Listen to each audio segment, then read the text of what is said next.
আসসালামু আলাইকুম। ডক্টর নাবিল স্যারের থেকে একটি লেকচার শুনলাম, খুবই ভালো লাগলো। মানুষের মস্তিষ্ক ব্রেনের দুইটা সাইড, একটা হচ্ছে ডান সাইড আর একটা হচ্ছে বাম সাইড। ডান সাইডটার কাজ হচ্ছে আপনাকে সে বলতে থাকবে যে আপনি ভালো কাজ করেন, আপনি মানুষদেরকে হেল্প করেন, আপনি দুর্বল অসহায়দেরকে সাহায্য সহযোগিতা করুন। এটা হচ্ছে কি, ডান সাইড আপনাকে এই কাজগুলো করতে উদ্বুদ্ধ করবে। আর বাম সাইডের কাজটা হচ্ছে কি, সে আপনাকে নেগেটিভিটি শিখাবে। না, আপনি মানুষের উপকার করিয়েন না, আপনি মানুষের হেল্প করিয়েন না, অ্যাক্সিডেন্ট রোগীদের কাছে যাইয়েন না, মেডিকেলের রোগী অসহায় দুস্থদের দেখতে যাইয়েন না, তাহলে আপনিও অসুস্থ হয়ে যেতে পারেন।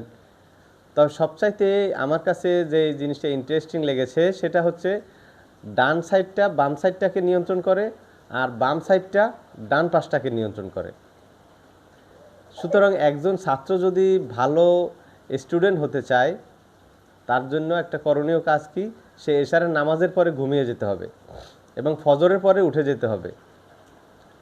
তো অসংখ্য ধন্যবাদ প্রিয় নাবিল স্যার, গুরুত্বপূর্ণ মূল্যবান কথা বলার জন্য। এগুলা আমরা আমাদের বাচ্চাদেরকে শেখাতে পারি এবং বাচ্চাদের ফিউচারের জন্য, ভবিষ্যতের জন্য এগুলো কাজে আসবে। ডাক্তার নাবিল স্যারের লেকচার শুনবেন, ভিডিও শুনবেন। অসংখ্য ধন্যবাদ।